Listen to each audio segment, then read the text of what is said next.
Hey everyone, and welcome to another episode of the Adam and Chris Show. I'm St. Adam. And I'm Chris Malice. And today we're talking about our favorite bands. 5 for 5, as you called it, right? Yep. All right. Now, a little disclosure here. You might not know from the way I'm dressed, but you could probably tell with the way Chris is dressed. We're both fans of metal. Love metal in all its different forms. So today we've compiled our top favorite 5, I guess would be... 5 each. 5 each. And each one of us has 3 runners-up. 3 runners-up. All right, so let's go ahead and get into it. I'll go with my first runner-up, Machine Head. Machine Head, if those of you who don't know, started in the San Francisco Bay Area. Back in '94 is when they released their first album, Davidian. Machine Head's had a very long career, has had a bunch of great albums. The reason I put them in my runners-up is... Because they've had some bad ones. They have had some albums I did not like. I didn't really care... Supercharger! I didn't really care much for Everything on the Burning Red when they changed their style to go a little more rap metal. Thanks, Ross Robson. Sorry. Back when the whole thing started. The whole album wasn't bad, but yeah, there were some things on it that I just wasn't a fan of. Supercharger, I really wasn't a fan of. And I would say their last album, Catharsis, is kind of a mixed bag. There's things I really liked on it and things I didn't care for it. Other than that, I mean, when they came back from doing the new metal stuff, they came out with Ashes of Empires, yes. which was a really good album. They followed up with my favorite album of theirs, and one of my favorite albums of all time, The Blackening, which, if you haven't heard, it's great. They combine different sound styles and just create a very roller coaster-like album. It has peaks and valleys and everything. It's worth listening to. After that, they did Onto the Locust. That's my second favorite album by them. Or third favorite next to The More Things Changed, my favorite album by them, and Burn My Eyes. Yeah, Burn My Eyes, their very first album, really good. Used a lot of pitch harmonics in that. After Onto the Locust came, what was it? Bloodstone and Diamonds. Which is also a pretty good album. A really good album. It was the first album they did without bass player Adam Duce, which is a whole nother subject for a video. Yeah. But yeah, that's my number 3 runner-up. Chris, who's your number 3 runner-up? My number 3 runner-up is Life of Agony, because even though they recorded one of my all-time favorite albums, The River Runs Red, it's one of the best metal albums I've ever heard. It's a pretty good album. Soul Searching Sun and Broken Valley, not so much. River Runs Red has some of the best songs I've ever heard on a metal album before. My favorite song is probably Through and Through and Words and Music. They did a tour a while ago, I think it was a few years ago, where they just played that album. Like I said, Broken Valley and Soul Searching Sun are way more commercial friendly, and I think they're one of those bands that could possibly touch that surface, but River Runs Red is one of the best. It's a killer album. All right. My number 2 runner-up is Killswitch Engage. I loved Killswitch. You could say they were the first metalcore band. I know there were some people that would say, oh no, stuff that Carnivore did was probably the beginning of metalcore. But metalcore in the aspect of the tight pants and that type of stuff. I think the pivotal metalcore band is All Out War, but then again, I'm a dick.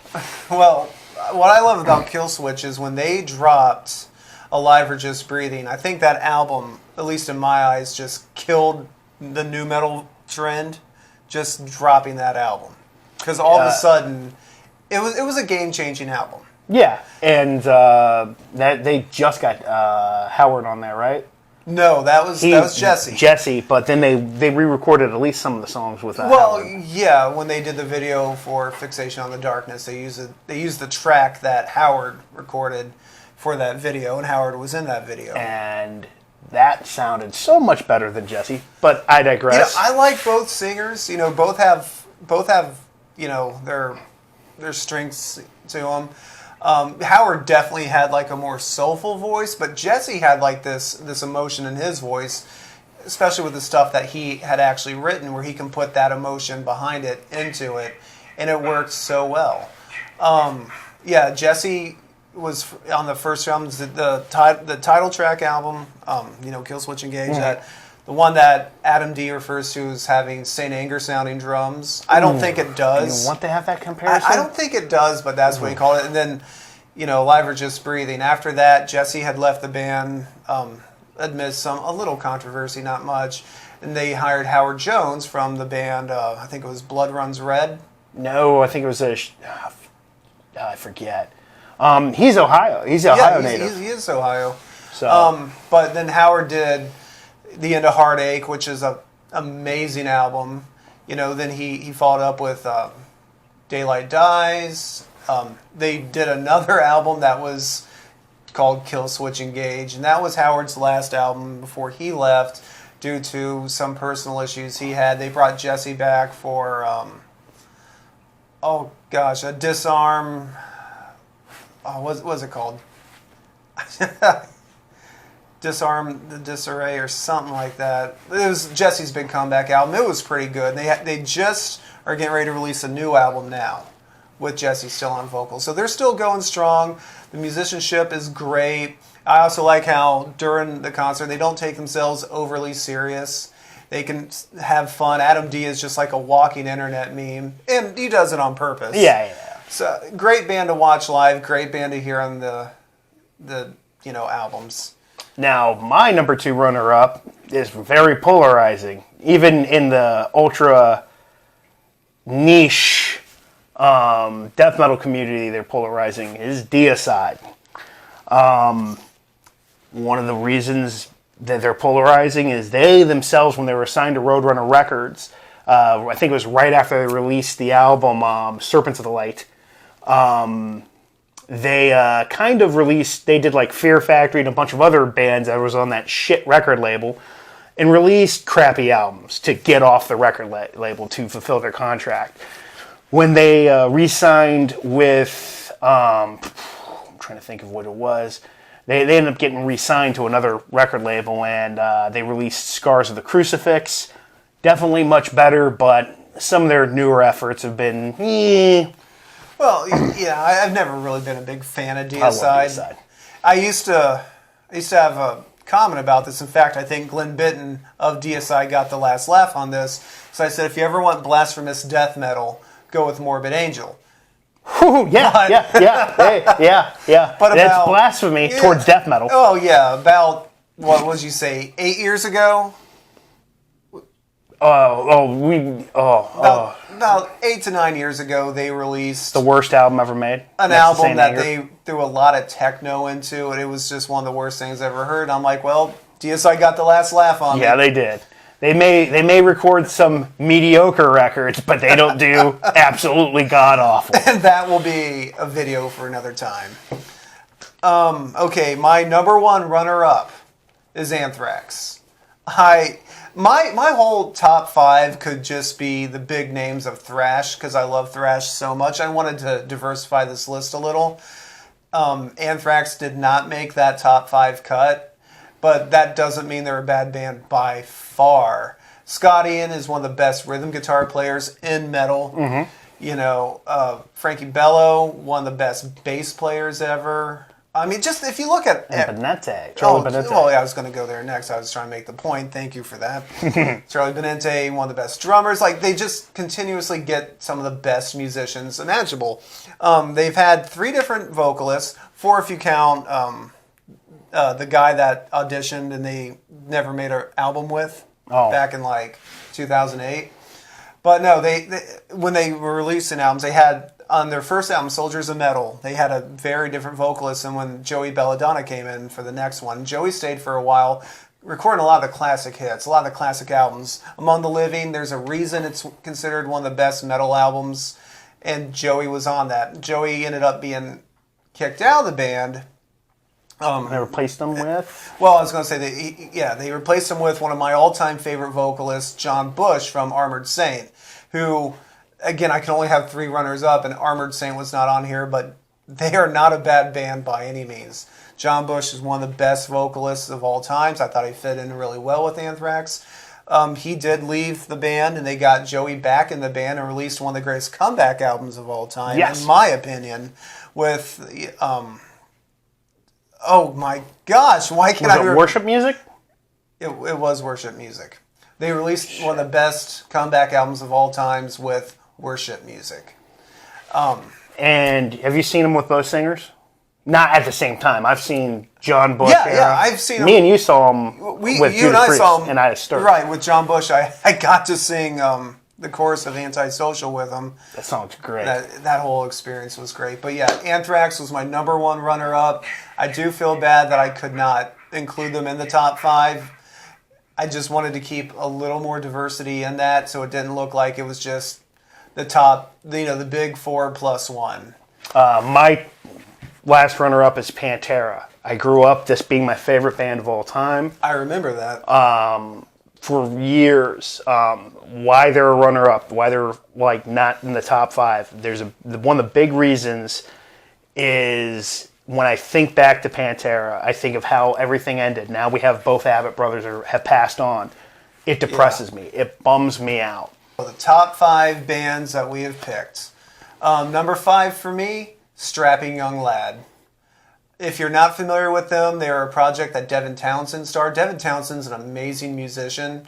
He's a hell of a guitar player, hell of a vocalist. I've not really heard anyone with his style of vocals. He can do death metal to opera. I mean, the guy just is insanely talented. The way he writes songs, the timing signatures in the Strapping Young Lad category are insane. If you like bands like Meshuggah or Dillinger, give them a listen and see how their timing signatures compare. I like both those bands. Strapping Young Lad had this wall of sound kind of production, and it made sense for them. I know not everyone's too big on just that wall of sound, and it doesn't work for some bands. Devin made it work. He released 5 albums and then, said, I'm done with this particular project. He said Strapping Young Lad was meant to be a giant middle finger to the establishment. I think it did, really achieve that goal. In those 5 albums, that first album, they didn't really know what to do with it. The record companies are like, anyone that liked metal is like, this is great, but I don't know how we can market this because it's so different, so groundbreaking. Because record labels know so much about music. Right. Devin followed that up with an amazing album called City on Strapping Young Lad, and, again, such a good album. They followed that up with the self-titled one, SYL, short for Strapping Young Lad. Then came Alien after that, then The New Black, and they were done. It's such a sonic punch in the face, and it just has so many peaks and valleys. And Devin himself could have been a stand-up comedian with a lot of the goofy things he says and does on stage and in the albums, and makes it work somehow. So definitely check him out. My number 5 is the greatest black metal band that recorded music, Emperor. Samuth and Aishan, possibly one of the black metal, nope, you're not aware what it is probably, I guess, one of the most evil form music there is. Yeah. It's meant to put people off. Those guys were legitimate. You got a lot of bands that try to be scary or put out a lot of evil imagery. These guys practice what they preach. Yeah, I mean, I'm not saying so much Emperor, but just the original black metal community as a whole. I think not one band from that original surge of black metal bands didn't have someone in jail or dead. Yeah. And Emperor has their skeletons in the closet. But In the Nightside Eclipse, great record. Wrath of the Tyrant, great record. Anthems to Welcome at Dusk, killer record. All their records are great. Their last album they recorded before they went on hiatus, I think they're just playing shows, they're not recording any music. The Prometheus, The Art of Fire and Demise. If that's your low point, their low point, I still thought it was really good. Some people are like, it's not as good as older Emperor, but if that's your low point, that's still better than a lot of bands' high points. I agree. I'm not a big black metal fan, but out of all the black metal bands, I respect Emperor the most. The musicianship is just insane. Oh yeah, Samuth and Aishon are both killer guitar players. They are. The rest of the band can wail too. On top of that, you don't get British midgets on stage screaming. Oh, that's Cradle Filth. I'm sorry, because Danny Filth is like 3 foot tall. Well, have you set that Twitter so people can send? I'll probably get them, but I don't care. All right, my number 4 band picked is Iced Earth. I'm a huge Iced Earth fan. Iced Earth started in Florida with John Schaefer. He originally had a band called Purgatory. He had to change it, so he changed it to Iced Earth. They've had multiple lineups over the years. I think their best era was with vocalist Matt Barlow. To me, he is like the iconic Iced Earth voice. Every Iced Earth song I hear, I'm like, it's got to be a Barlow song. Or if it's not, I can just picture Barlow singing it. Their lyrics are a little more dark fantasy type stuff. Like the whole album, in any album they release, usually tells a story. And, I mean, it's nothing that you could maybe say, oh, I can relate to this or that on a personal level, but it's just fun to listen to. And John Schaefer, as a guitar player, he writes a lot of those crunchy, heavy riffs that I think are just, no pun intended, music to my ears. Yeah, I remember listening to him at the Church of the Naz in Grove City with my buddy, Gary Crafter, also known as The Animal.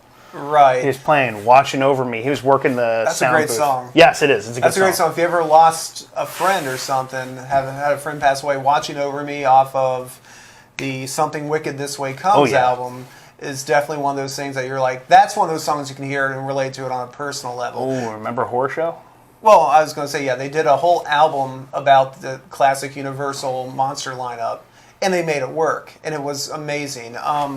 They did an album about Spawn. Dark Saga. Was that what it was called? Dark Saga? Yeah, the Dark Saga. But, I mean, it's all about the Spawn comic, They even have a song specifically about the Violator. Again, this all works. Barlow did leave the band after 9/11 because he's trying to deal with the shock the country had, and he thought, being a rock star is just kind of self-serving. I want to help others, so he left to become a police officer in New York City. In that time, Tim Owens from he used to be the frontman for Judas Priest. Rob Halford came back. Tim Owens, joined Iced Earth. I like the albums that came out with him. The music, especially that first album with him, that music was actually written for Matt Barlow. So Owens came in. What does him and Howard have in common? Howard and Killswitch. They're both replacement vocalists. Well, aren't they both Ohio names? Yeah, they're both Ohio guys. Tim Owens is from Akron. Those albums were good. Barlow came back, after the two with Owens. Then left again not because of any issues with the band, but because he was still a police officer and couldn't tour and do that job at the same time. So he left. They got a new vocalist who does sound amazing. I just prefer the Matt Barlow era Iced Earth. My number 4 is Slayer. Do I need to say anything else? No, you don't. I mean, when you say their band name, soccer moms everywhere start to clutch their pearls in fear. Their newer music, and I'll give you a little reason why they're lower on my list. I'm glad that they've decided that it's time to hang it up. It's better to end on your terms than on the record label's terms. Because not that they cared about it. Yeah, any record label had to say. Any success they had was not because of record labels or mainstream music entirely. No. My favorite album by them, and I know it's typical to say Rain and Blood, but it's Rain and Blood. I love South of Heaven. Mm-hmm. I like Divine Intervention as well. You're also a big fan, and I know some Slayer fans aren't a fan of this album, but the album of nothing but hardcore covers. Undisputed Attitude? Yeah, it's not that bad. I know some Slayer fans that hate it, but it's better than Saint Anger. Yes, it is. In fact, they should have. Well, the albums. There's like a 10-year gap between both those albums. I wouldn't say that. I think it's about a 7-year gap. Either close or. Enough, but. Undisputed Attitude still better than Saint Anger. Yeah. I like the viciousness that they release. Of course, there's legends about their mosh pits being crazy. They should be, though. Well, they should be. Some of my favorite songs by them, I love Dead Skin Mask, Mandatory Suicide, awesome. I'm anti-war, so there's that.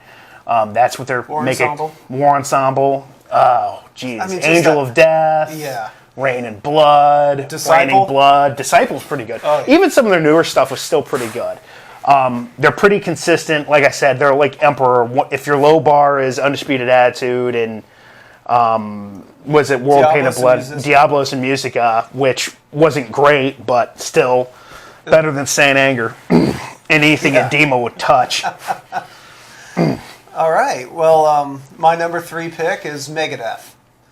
If you don't know the backstory, Dave Mustaine, I'm just going to go ahead and get this out of the way. Dave Mustaine used to be in Metallica. He got kicked out of the band before they recorded their first album. He did help write a lot of the songs on the first album. They just figured, they all like to drink. Dave, when he drank, would get violent, where the other guys would just get like your typical drunk and just, laugh and Dave be Mustaine, no way. stupid. Yeah. I can relate to that. That's why I don't drink. I get like that too. Dave had a different approach to Megadeth than he did with Metallica. Metallica had like this big, heavy sound where he focused on more of like, I kind of compare it to comic book stuff. Like, the sound Megadeth had, that guitar tone that could just cut through anything. It was like Wolverine's claws. Like, that's how I would describe it, just slashing away at anything. They also teamed up, when he started the band, it was him and bassist Dave Ellefson. They met 2 jazz musicians, Chris Poland and Gar Samuelson, and incorporated a little bit of that jazz musicianship into thrash, which created its own thing. Raising up the bar for technicality. Yeah, raising up the bar for technicality. They were so technical. And of course, they've had a lot of lineup changes over the years. And they have hit their low points. Risk was not a good album. But, I mean, that was due to pressures from the record label and management and stuff like that. Once Dave said, no, this is no good, and Dave called the shots with it, turned it around, Megadeth has been, I think, consistent so much ever since they did break up when Dave injured his arm. He didn't think he'd be able to play guitar again.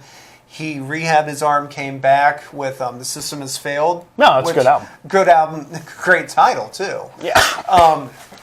And from there on has been nothing but consistent. I will say I did think Super Collider was a boring album, but that opening track, Kingmaker, was pretty good. Pretty technical. Dave's voice does leave a little to be desired. I don't mind it, but I know some people would be like, oh, that's horrible. Vocals in metal are a little, it's whatever you like. It's your own personal taste. Having said that, do you have any thoughts on Megadeth? I like them. They're not in my top 10, but I like them quite a bit. Rust in Peace, I think, is one of the best albums of all time. My favorite's Euthanasia. That's funny because they went a little more commercial with that album. Yeah. But it had a wonderful sense of melody and harmony on it. But yeah, there you go. My number 3 pick, Megadeth. My number 3 pick is the noise rock gods of Unsane. You will never find another band that sounded like them when they did. You will never find another band that played like them that they did, and when they did. And you'll never see another band that has the energy that they had. They're very tough. How can I describe their sound? Imagine a shotgun going off and someone screaming constantly. There's a lot of low end. There's a lot of experimental guitar tones. It's also very meat and potatoes like. Hence the name noise rock. My favorite album by them is probably Visiqueen. What was the one beforehand? I'm trying to think. They just recently released a new album called, not recently, about a year or two ago, Sanitize. They were on the road with the Melvins, and I think they did a thing where they covered a few Melvin songs for an EP, and the Melvins covered one of their songs for an EP. Pretty cool. Tons of just I think it's been the same 3 people in the band for the last 20 years. Very, very, very underrated, very underappreciated. They're awesome. If you like weird sounding tones, that actually, unlike the Locust, where it's just weird for weird's sake, actually can craft a cohesive song. You're talking about the band The Locust, Yes, not the Machine Head album. Yeah, the band The Locust. Or Dillinger. I mean, Dillinger still creates Dillinger's cohesive songs. My third favorite band is Unsane. Okay. My number 2 pick, which was already on this list, Slayer. I mean, I don't know any metal band or metal fan that would be like, I don't listen to Slayer. I mean, even if you didn't care for them, you've heard them. I mean, and like you, Raining Blood is a classic, but I also liked, Christ's Illusion. I also liked World Painted Blood. Seasons in the Abyss, great album. I can't really say they've had a bad album. Diabolus and Musica, definitely a low point for them. Yeah. But still, that low point is better than what, any random nu metal band from 2001 was doing. Yeah. And as far as like them hanging it up, I do like the fact that they're doing it on their terms. And this last album they released, Repentless, it's great. After guitarist Jeff Hanneman died in 2013, they got Gary Holt from Exodus, another great thrash band, and he's held the line for him. I think this is probably the first album he was on. Yeah, it was the first album he was on, and it kicks ass. And the videos they released for it are probably some of the best, not just Slayer videos, just metal videos altogether. The title track, Repentless, the video for that is a prison riot. They have zero fucks to give. They're not worried about getting it on MTV. They're not worried about anything. That's what YouTube's for. It's violent. It's gory. It's wonderful. That's what the internet's for. Right. It's the follow-up single that came out, You Versus You, You Against You. Again, they have a recurring character in these videos. He's taken out a whole bar full of white supremacists. It's violent. It's like a Punisher movie. It's also great. The fact that they're ending their run on this album, it's a great album to end on. Are they releasing another one or no? This will be it. Okay. Wow. So we will miss Slayer, but thank you for the memories, and you can't go wrong with them at a metal show. My number 2 is Crowbar, fronted by my favorite guitar player, Kirk Wilson. He's been in the band Down, he's been in Crowbar, and he's also done a project with Jamie Josta of Hatebreed called Kingdom of Sorrow. That's a great album. That's a great project. They recorded 2 albums. I heard a little bit of the first one, didn't like it too much, but it was the second album. I was just sold. Really? You didn't like the first one that much? The second album is what did it for me. God's Law and the Devil's Land, one of the greatest songs ever written. That's a good song. Just that title alone, fuck, that's just, it's so metal. He's got great guitar tone. It's very low end, very meaty, very bluesy. Makes you want to smoke dope. Not saying you should. Not judging if you do. And Kirk, you gotta say, just look at Kirk. He's not one of these guys that's out there trying to look pretty for like the magazines or the photo ops. Yeah, he's an actual musician. Yeah, he's out there with no fucks to give, playing his heart out, singing his heart out. I mean, I love how the song Worlds Collide. Oh, God. Such a good song. They did a cover of Dreamweaver, and even every time I hear that song, I think of Wayne's World. There's a lot of pain in Kirk's voice behind this song. So now I'm like, oh, there's Cassandra, and now I'm depressed. I love Oddfellows Rest. Yeah. Existence is Punishment, Killer Song. God, there's so many songs they have that I like. Even the newer material that's come out in the last... Fall into Zero is a great song. Has been really good. A lot of low end there. Mm-hmm. So I've seen them twice. Did it inspire you to grow the beard? Me not liking shaving inspired me to grow the beard. Kirk has a beard like that. Oh, that's probably what I'm going to look like when I get old, so I'm completely okay with it. He's awesome. Saw him at Maryland Death Fest, a festival I recommend everyone go to. And I saw him at Alrosa here, so. All right, well, we're down to the number 1 bands for each of us. My number 1 band is no surprise to anyone that actually knows me. And, really I think has a good name out there for metal. It's Metallica. I know they're divisive at this point. Oh, yeah. But you can't deny. First 4 albums, 5 albums really, solid metal albums. Yeah. His first 4 albums, solid thrash albums. On the Black album, they kind of experimented with different things, but it was a success. It was a very good album. My favorite album by them being the 3rd album, Master of Puppets, which is my favorite album of all time. Here's, when it comes to Metallica, we can do a video where we do this debate, Master of Puppets or And Justice for All. I'm an And Justice for All guy. I know... You're not going to find many bass players that are for And Justice for All. I know. There's a solution that on YouTube. It's called And Justice for Jason. It's killer. They bring him up a lot more in the mix. You hear him. It sounds... I think that's the best version of that album. It's their meanest. If you think they didn't have fucks to give earlier, they announced it. And then after they released that album, they really started giving way more of a fuck. But hey...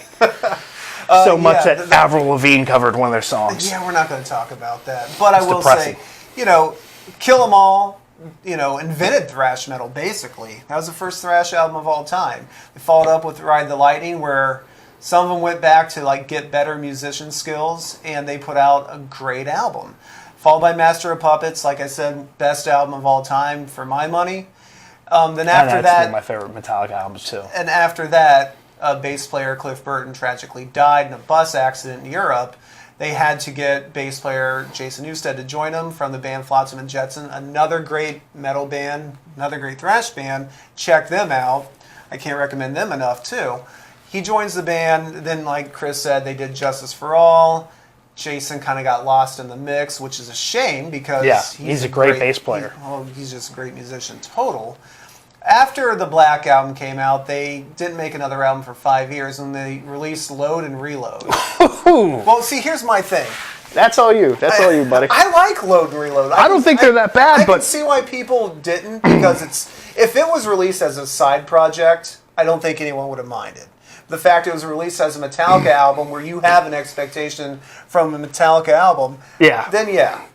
Following that, they did an all-covers album. They did a concert with the San Francisco Orchestra, which I liked. I thought it was weird they didn't play any songs from Kill 'Em All. I don't know how they would have went with the symphony, but... Here's why I'm not jumping on the Load and Reload album. Why? Because there's something in their catalog that's worse. I'm getting to that. So we come around to 2003's release, Saint Anger. Was everything about that album has been filmed for the documentary Some Kind of Monster, which, if you haven't seen it, I'm pretty sure it's a comedy. Lars got the award for best villain in a movie, and he wasn't even trying. Yeah, with Saint Anger, they tried to go with a more garage band-oriented sound. Now, this is a time where nu metal was ruling the radio waves, and Metallica tried some different things. Now, they didn't rap on an album, which I think I probably would have shot myself had they done that. I mean, hell, it was bad enough to hear Burton from Fear Factory have to rap on an album. God. Ross Robinson needs to be beat for that. Well, he wasn't producing this album, but during this album, Jason Newsted left the band. And their producer, Bob Rock, had to play bass in this. Bob didn't really add anything great to that. No, he didn't. But, after it was done recording, they got a new bass player, and Robert Trujillo, who was from Suicidal Tendencies. He played bass for Ozzy. He played bass for Black Label Society, too. So, the guy knows his stuff. After the Saint Anger debacle, which was not mixed well, there's a whole lot of not good on Saint Anger. There's a couple things I like. I can't disown it completely, but I can't defend it. To anyone that says I hate that album, I'm like, I understand. Is it worth? Is the things you like on that album worth $14? No. Okay. See. But after that, they released Death Magnetic, which Robert Trio was able to write for songs on that album. I really enjoy that album. I know some people still complain that Rick Rubin had this thing about compressed sound when it was mixed. I'll give them that, but songwriting-wise, they went back to stuff that, without, going all the way back and just reliving their glory days, they went back to some of those albums from the 80s and thought, okay, we'll do this and we'll do that. I love the album. I really do. I like how some of the stuff from Injustice, the timing signatures, back to that wacky, like I was talking about with Strapping Young Lad, weird timing signatures, are in that album. Not to that extent, but there's still stuff there that I'm like, oh, that's pretty good that they can still play this. Then they did Hardwire for Self-Destruct. It's more of a mixed bag. I like Death Magnetic better, but, I mean, holy hell, some of the great songs on there. Hardwire for Self-Destruct, Moth to the Flame, Atlas Rise, Murder One, which is about Lemmy. And then, of course, my favorite song on the album, Spit Out the Bone, which sounds like it should be right off of Kill 'Em All or Ride the Lightning. So yeah, Metallica has made a name for being the biggest metal band of all time. Also the most divisive. Well, one of them. Most divisive. I mean, you could do a whole video on stuff Metallica's done that has pissed the fans off. But still, they got me into metal. And other than that, just consistent albums that I like, that sound I like, that heavy crunch guitar sound that I like so much. The solos, they're a very guitar-driven band. Just, it formed my opinion of metal and helped form this list. My number one is Biohazard. New York hardcore veterans. I got into them, I think at one point I had... high school, right? Yeah, I had a Urban Discipline and then a self-name. And then I was listening to New World Disorder. Oh, that's my favorite Biohazard album. They've had a very positive effect on me. A lot of their songs speak about not selling out to corporate interest, being who you are, never giving into that. Their album Absentee Fathers. Absentee. That was a big part of New World Disorder. Yeah. Love the song Switchback off there. Urban Discipline. The other songs I love by him, Chamber Spins 3. He did a song for that Dolph Lundgren Punisher movie. Well, it was out before that, I think. Punishment. Yeah, the song's but fucking phenomenal. It had sound clips from the movie. Yeah, it's probably one of the few times somebody regards that Punisher movie in high regard. They did Hate, Fuck, Fight, Kill with Phil and Selma. Yep, that song's great. Domination with Jamie, and that was on the album after New World Disorder, I believe. I think so. Uncivilization, boom. They ended up hanging it up right around the time of Means to an End. They eventually got another bass player. What did Evan leave the band to do? Film Pornography with his wife Tara Patrick. Which... yeah. I mean, it's Tara Patrick. It's Tara Patrick, so I think if most dudes were married to her, they'd be like, I'd quit my job to go film pornography with her. I think he was in one with Audrey Batuni. People cranked out some knuckle children to her, too. So, wow. But, he was also on the show Oz, Evan was. I met him, but he had an effect on me with his lyrics and his vocal style. But their other vocalist, Billy Grasdale, I met them when I saw them play with Clutch years ago. I went up to them and talked about the positive impact that they had on me growing up. Growing up in the suburbs, they had a lot of anti-racist mentality. It made me think more about diversity and stuff along that lines. It took me out of dark areas. I said something along those lines to Billy, and he's like, "That's what I do this for." And I'm like, "Okay, that's the whole reason for me for musicians to be playing is not for the pussy, the money, and the approval of the record labels. It's because you actually give a shit about what you're doing and what you're trying to say. All that shit, if it comes, it comes. If not, who cares?" But there you go. Our top 5 bands with some runners up. If you think we left anyone out, if you want to tell us who your top 5 favorite bands of all time is, please leave a comment. As long as it's not Five Finger Death Punch. Please leave a comment in the comment section below.